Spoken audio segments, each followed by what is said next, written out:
Vayan abriendo sus Biblias, por favor, en Mateo capítulo 24.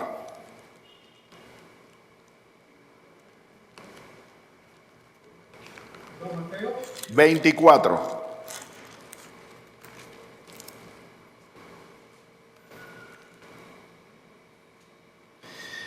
Y vamos a leer hasta el versículo 14. Y yo voy a ir haciendo unas pausas, un poco a poco, para ir haciendo un estudio de este pasaje. Quiero entrar en contexto.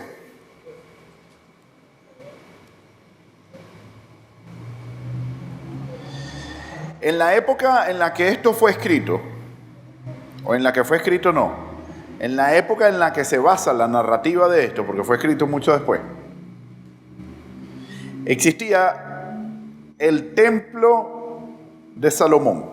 Bueno, al principio de todo, Dios mandó a construir un tabernáculo. El tabernáculo era una especie de templo, pero quita y pon. Un templo portátil, algo como las carpas de los circos. Que llega el circo a la ciudad y en 3 días está montada la carpa.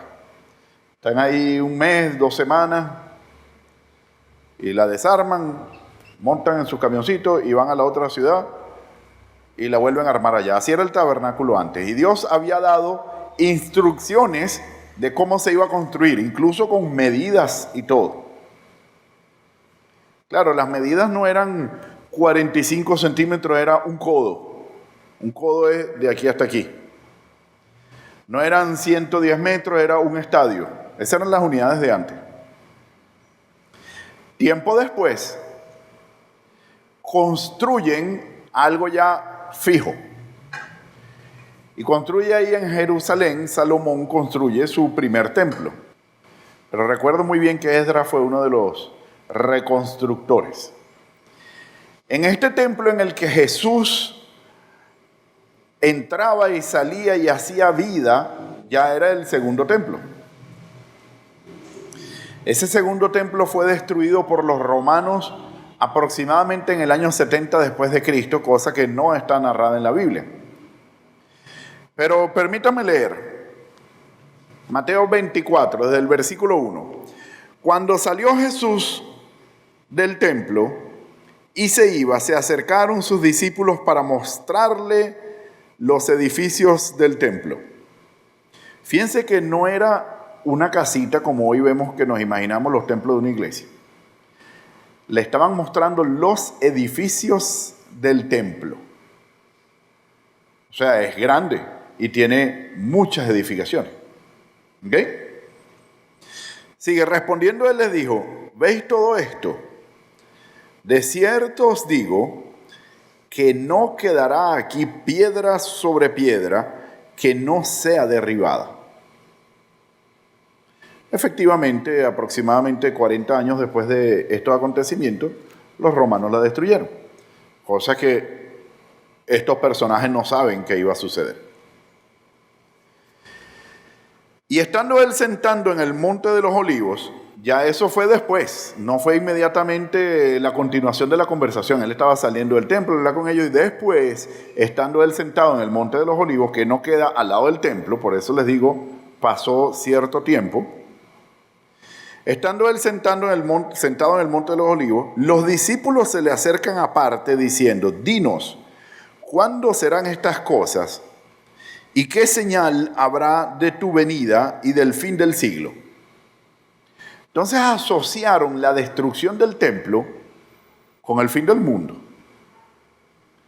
Recuerden también en el contexto judío, los judíos son, para ellos mismos, lo más importante que ha existido en la humanidad.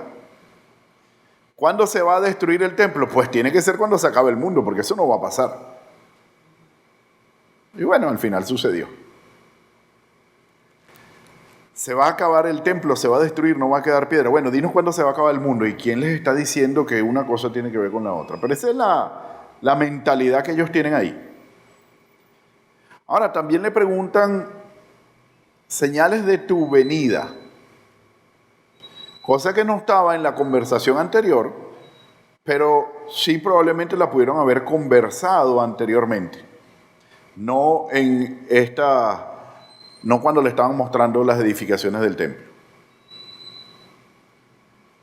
Sigo. Respondiendo Jesús les dijo, y aquí viene la respuesta de Jesús, y aquí es donde quiero iniciar el estudio de hoy, basado en las señales antes del fin. Así se llama. Permítanme orar. Señor Dios y Padre Celestial, que sea tu palabra en medio nuestro. Edifícanos, exhórtanos, consuélanos para ir perfeccionándonos, Señor.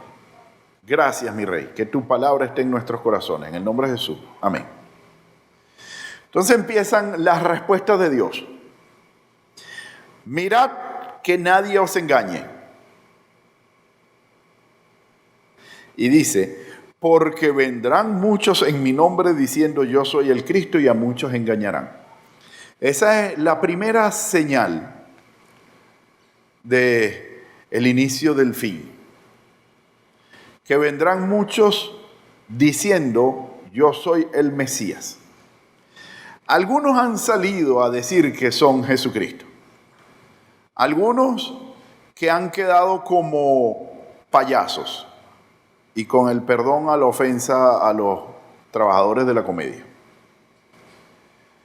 Han quedado como payasos porque es evidente que ni siquiera lograron intentar engañar a nadie.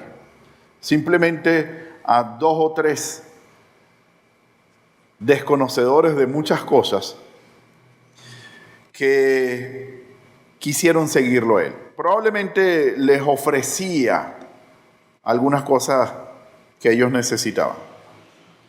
Vimos a personajes diciendo, yo soy Cristo.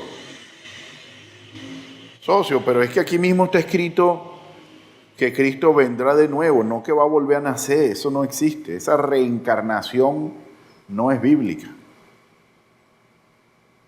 Tú no puedes decir que eres el Cristo cuando Cristo murió en la cruz, resucitó y ascendió al cielo y Él no va a venir naciendo de nuevo, sino que va a llegar otra vez adulto.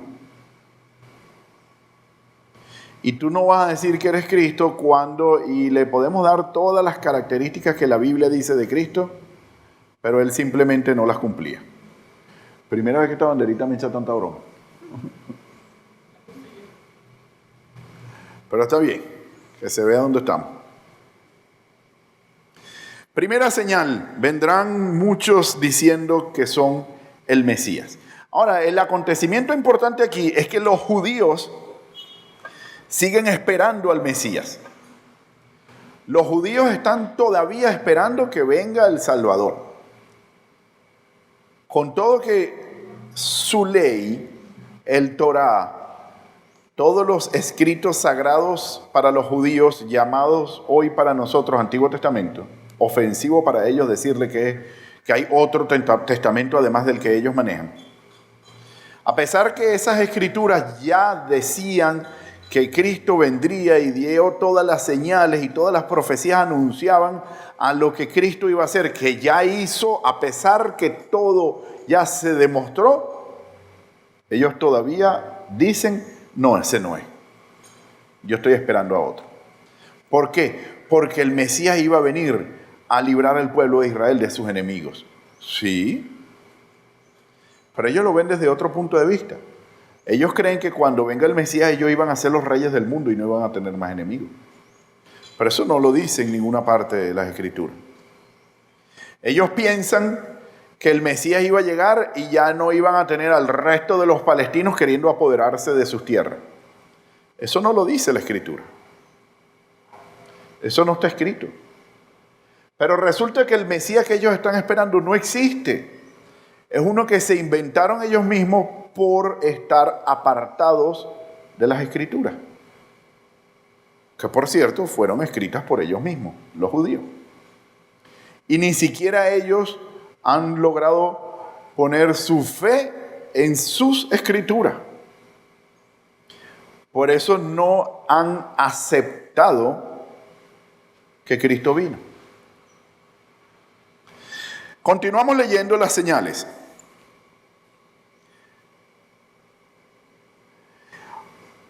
Versículo 6. Y oiréis de guerras y rumores de guerras. Pero mirad, no os turbéis, porque es necesario que todo esto acontezca, pero aún no es el fin. Y sigue hablando de las guerras en el versículo 7, porque se levantará nación contra nación y reino contra reino. Ahora pregunto, ¿han habido guerras últimamente, rumores de guerra? Porque dice que vendrán guerras y rumores de guerra, que no es lo mismo. Guerras, sí las hemos visto. Vimos la Primera Guerra Mundial, la Segunda Guerra Mundial. Muchos decían que el COVID iba a iniciar la Tercera Guerra Mundial. Algunos decían que las Torres Gemelas iban a iniciar la Tercera Guerra Mundial. Probablemente ya inició la Tercera Guerra Mundial de manera tan sublime que no nos hemos dado cuenta. Pero también hemos escuchado de rumores de guerras que no existen. Y resulta que es una estrategia populista para lograr captar gente, inventarse una guerra y que somos víctimas para entonces el deseo originado por la ira de no lograr las cosas que no obtienes por tu flojera, la pueda dedicar a ese enemigo al que está peleando conmigo. Entonces vienen los rumores de guerra que no suceden nada más aquí en Venezuela. Eso está inventado hace muchos años atrás. Hace muchísimos años, a lo mejor Simón Bolívar decía el imperio, refiriéndose a los españoles. Ya sacaron a los españoles con un decreto a muerte. Españoles y canarios cuenten con la muerte. Se me van todos de Venezuela. Y eso sucedió hace muchos años. Ya es historia. Esa guerra no existe. Y ahora están los nuevos rumores de guerra del imperio que nos ataca. Señor, ¿qué problemas trae eso? La selva venezolana es un territorio que tiene muchas etnias aún no alcanzadas. Y no hablo ni siquiera por Cristo, sino por la civilización. Y algunos desconocedores de cultura y de antropología dicen, ellos tienen el derecho a vivir su folclore como ellos quieran. Sí, pero ellos también tienen el derecho a conocer las cosas nuevas. Y yo he estado en el Amazonas, donde a mí aborígenes llamados por nosotros de la etnia Maco me han dicho, ¿a ti te gusta celular? A mí me gusta celular. ¿Por qué yo no tengo celular? No, que tú eres indígena, entonces tienes que quedarte sin celular, pero yo quiero celular. Él tiene el derecho de elegir y que él decida y que mantenga su cultura, su tradición y todo eso, pero él puede elegir ahora ponerse una camisa y no andar en guayuco. Muchísimos años atrás, hasta el año 2005, 2007, estaba la agencia misionera,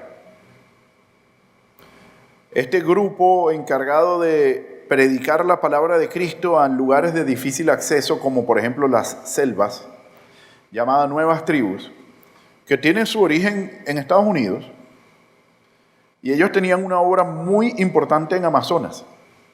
Chávez dijo, ahí hay espías de la CIA. Se me van todos los gringos del Amazonas. Porque vivimos en una guerra. ¿Había espías de la CIA? No lo sé. Algunos me dicen, sí, hubo unos.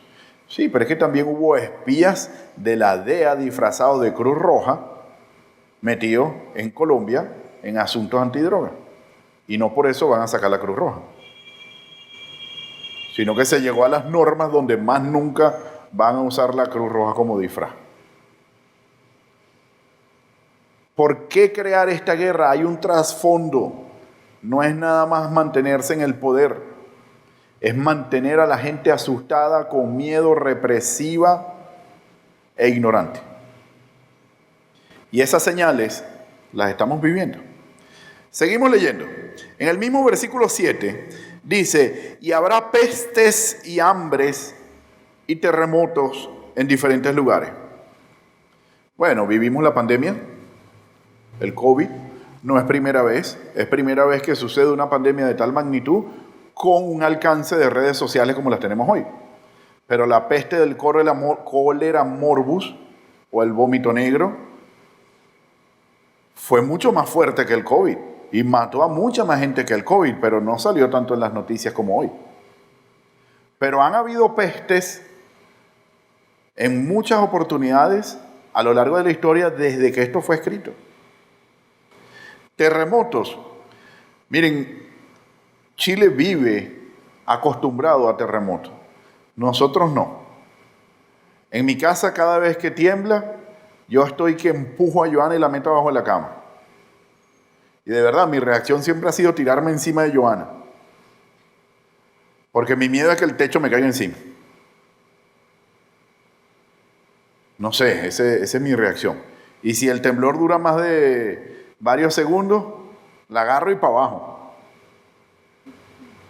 En Chile yo tengo amigos chamos, aquí ya nosotros aprendimos a caminar derechito durante el temblor.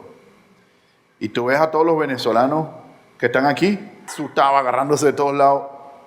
Estás en la calle, ¿qué es lo máximo que te va a pasar? Que te caiga para el piso, quédate tranquilo y no te va a caer nada encima. Y todo el mundo asustado, los chilenos ya derechito. Están acostumbrados. Y dice, y todo esto será el principio de dolores. O sea, aquí todavía el fin no está en desarrollo, está empezando. Es el principio de dolores. Y viene otra señal, y os entregarán a tribulación y os matarán y seréis aborrecidos de toda la gente por causa de mi nombre. Esta señal no es que vamos a ser aborrecidos, no, es que vamos a ser aborrecidos por el nombre de Cristo. Me ha tocado en oportunidades conversar con hermanos que tienen problemas económicos. Pastor, yo necesito asesoría porque es que del trabajo me botaron, en el otro no me quiere contratar, entonces yo creo que estoy sufriendo el ser aborrecido, como dice Mateo 24. No, chamo. Aquí dice que seremos aborrecidos por el nombre de Cristo. Tú eres aborrecido por flojo, no por el nombre de Cristo. A ti nadie te ha votado por ser cristiano, a ti te han votado por no ser un buen cristiano. Tú no has perdido el trabajo por ser un buen cristiano, tú has perdido el trabajo por no ser un buen cristiano. Y por eso es que te votan, por eso es que no te quieren contratar. Entonces no confundamos el ser aborrecidos con ser aborrecidos por la causa de Cristo. ¿Seremos aborrecidos por ser cristianos? Sí, empezando en los colegios, en las universidades, donde el bullying estaba a millón, que cuando yo estaba chiquito no se llamaba bullying, era chalequeo. Chalequeo, ¿verdad? Y aquí en este colegio, a mis amiguitos evangélicos, yo los tenía a monte. En la universidad estudié con una chica, Raquel, va a ver este video después. Falda larga, cuello hasta aquí, sin maquillaje. Ella conserva sus tradiciones que nosotros llamamos Iglesia de la Sana Doctrina. Y yo les jalaba la falda.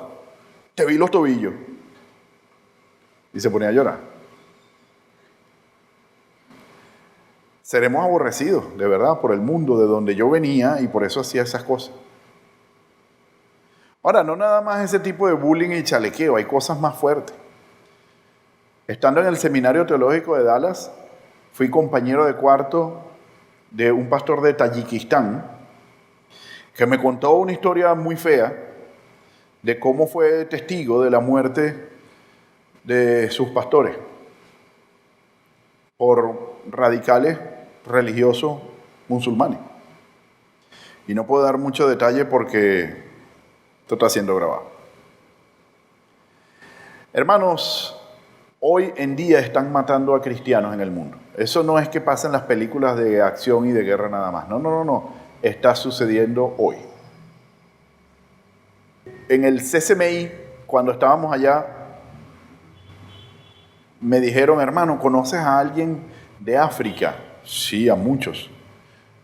Es que quisiéramos que tuviésemos cierta interacción con ellos para mostrarle al resto de los estudiantes. Claro, déjame hablar con 2 pastores para que nos envíen un motivo de oración. Y ellos se grabaron en un video, un selfie. Oren por nosotros, por esto y por esto y por esto. Uno es mi hermano José Madeira de Mozambique, con quien compartí ahorita parte de mi pandemia. Y el otro es Manasseh de Uganda, que fue desplazado de sus aldeas por la guerrilla. Así como se ve en las películas. Eso está pasando hoy. Y ellos dijeron, oren por nosotros, están matando a los cristianos en Uganda. Resulta que esta señal está sucediendo. Y os entregarán a tribulación y os matarán y seréis aborrecidos de todas las gentes. Y habla de, no de personas ni de hermanos, sino de gentes. Es decir, todo lo que no cree en Cristo, todo lo que no cree en Dios, en el léxico judío, por causa de mi nombre. Y después dice, muchos tropezarán entonces y se entregarán unos a otros y unos a otros se aborrecerán. Ahora está hablando es de los que van a ser aborrecidos. Entre ellos mismos tropezarán, probablemente por miedo, temor, angustia, y se van a sapear, como decimos nosotros, entre ellos. ¿Dónde están los cristianos aquí? Él. Llévatelo a él. Chamo, sí, él. Eso va a pasar. Sin ir muy lejos, unos pocos días después de haber sido dicho esto, agarraron a Pedro. Tú eres de los cristianos. Yo no. Tú andabas con él, yo te vi. Yo no conozco a ese. Tú tienes pinta, te vistes como ellos, hablas como ellos, caminas como ellos. Tú eres de los discípulos. No, yo no conozco a ese y algunas malas palabras que no fueran escritas. Porque así mismo está relatado. Y lo tiró para el monte. A veces vemos la traición de Judas como la traición más fea que se le hizo a Jesucristo. Esa estaba planificada y todo. O sea, la de Pedro también. Pero eso formaba parte del proyecto para que todo se diera. Pero es que Pedro también hizo feo. La diferencia es que Pedro se arrepintió. Judas no. Judas, en lugar de arrepentirse, tuvo un remordimiento que lo llevó a un suicidio que mostró que simplemente no creía. Pedro dijo, yo sí, yo soy valiente, y fue y buscó al Señor. Y respondió distinto, mostrando un arrepentimiento. Pero lo negó, así como aquí está escrito que muchos tropezarán entonces y se entregarán los unos a los otros. Después dice, 11, y muchos falsos profetas se levantarán y engañarán a muchos. Bueno, eso lo vemos hoy. Prenda los canales religiosos que están en la parrilla de DirecTV o de Intercable, al final los últimos canales, o vamos a hablar un poquitico más directo, Enlace Televisión. Ponga ese canal, puro falso profeta lo que usted ve ahí. Uno que otro bueno, sí, de verdad. Ahí hay uno que otro que vale la pena. Pero ¿cuál es? Dígame para saber cuál es. No vea ninguno si lo duda. De verdad, a veces salgo más edificado viendo el canal católico.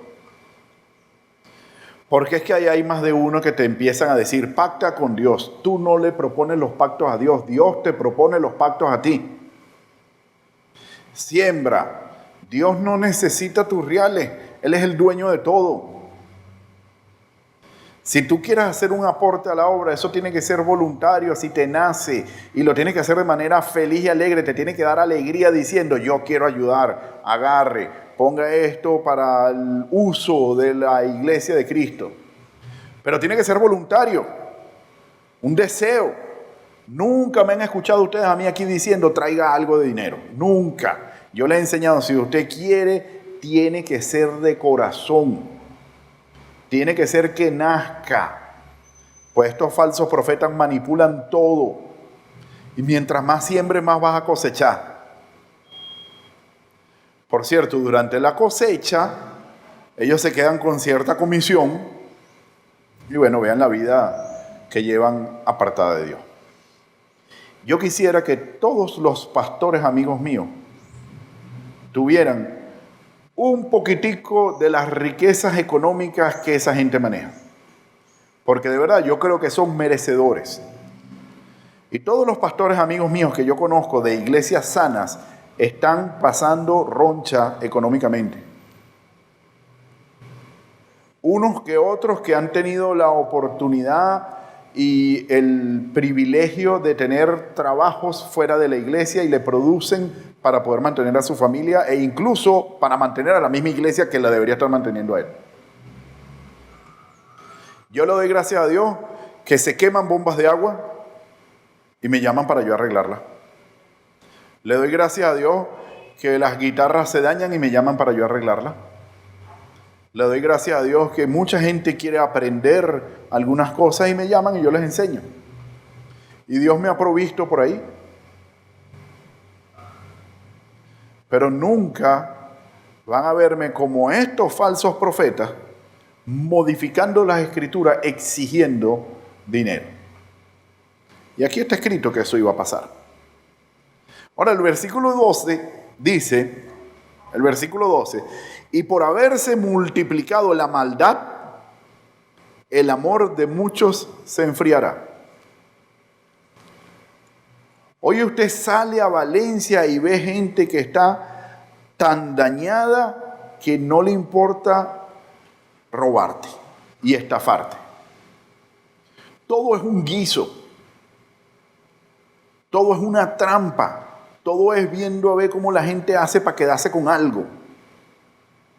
Y estoy hablando de maneras ilegales e incorrectas. Soy pro a los negocios capitalistas bien establecidos que generen una buena utilidad de manera legal. Pero eso no sucede aquí.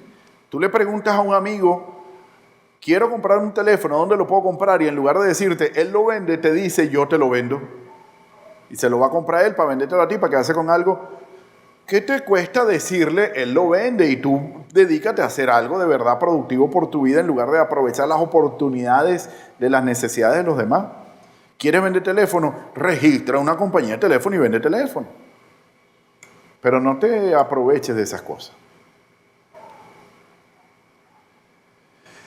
Mas el que persevere hasta el fin, este será salvo.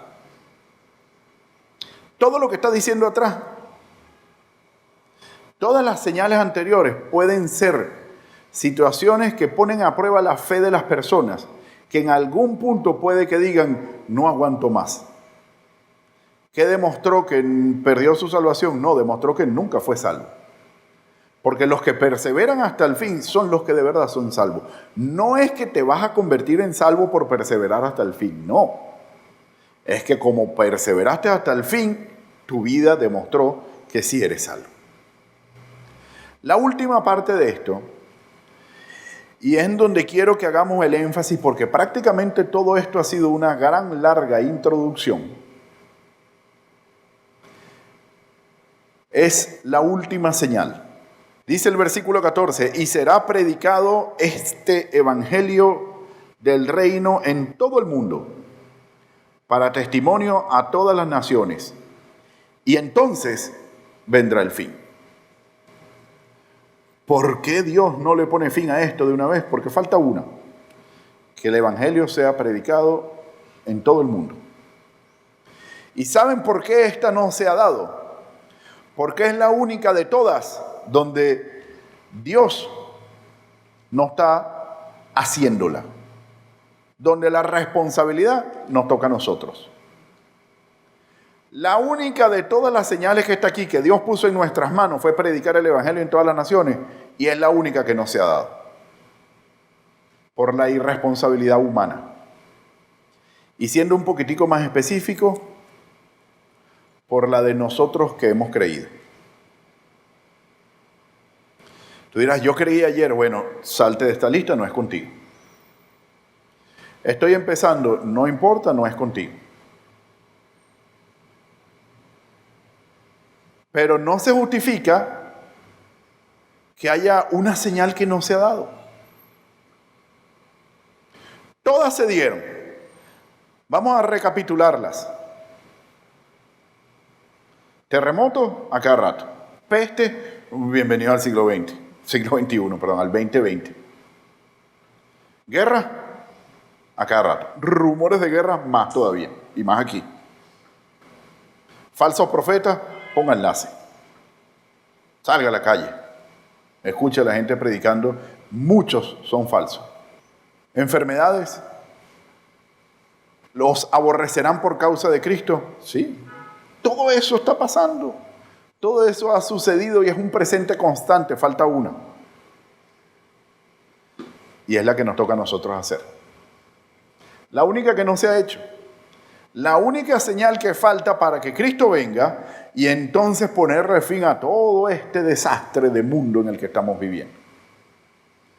¿Y cuál es? Que sea predicado el Evangelio en todas las naciones. Algunos dirán, pero es que ya todo el mundo conoce a Cristo.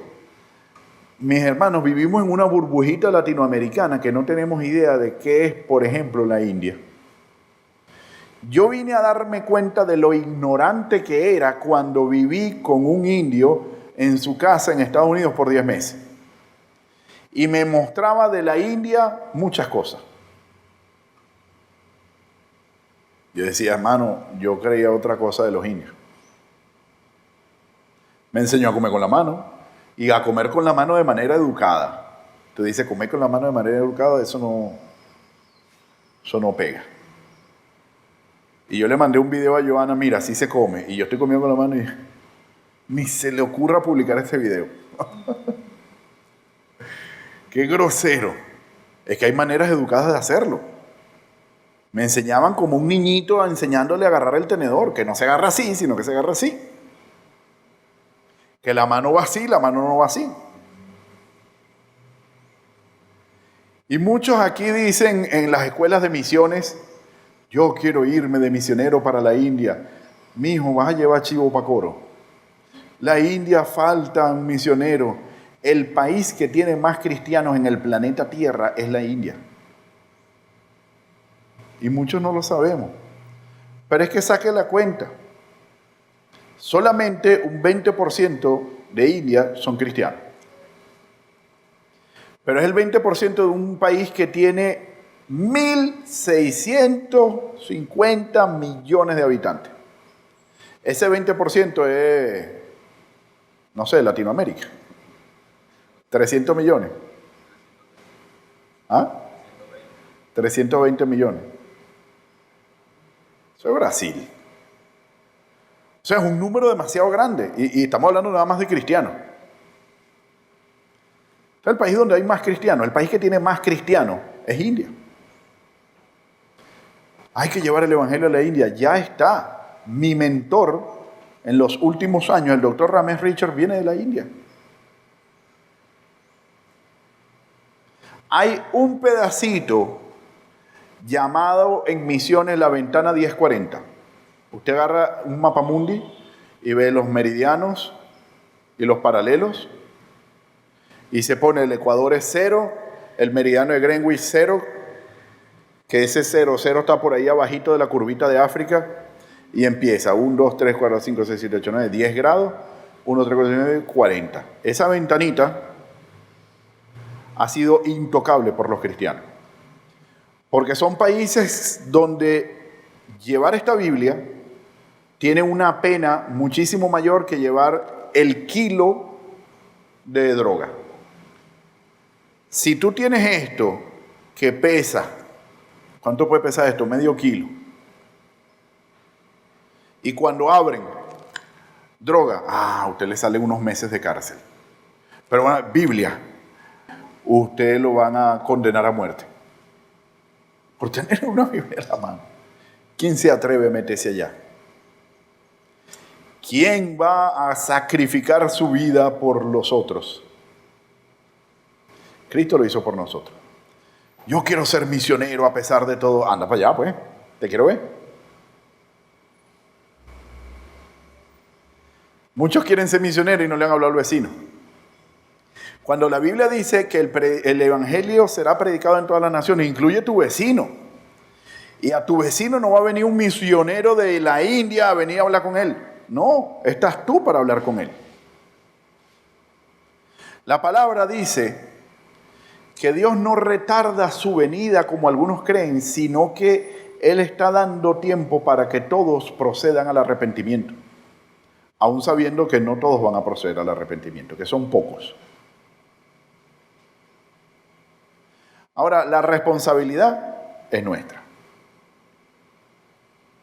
Todos y cada uno de nosotros somos administradores, no dueños, administradores de la gracia de Dios. Y como administradores tenemos responsabilidades, no derechos, sino responsabilidades. Y la responsabilidad que Dios ha puesto en nuestras manos es: comparte por gracia lo que recibiste por gracia. Alguien un día se te acercó y te dijo: lee la Biblia, ora, entrégale tu vida a Cristo. Sí, hazlo tú también por otro. ¿A quién hablo? A tus amigos, a tus familiares, a todo el que no conozca a Cristo. Es que me da pena.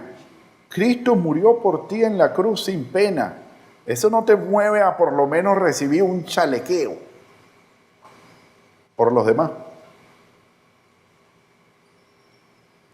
Esta hermanita a la que yo le fastidiaba jalándole la falda en la universidad, le doy gracias.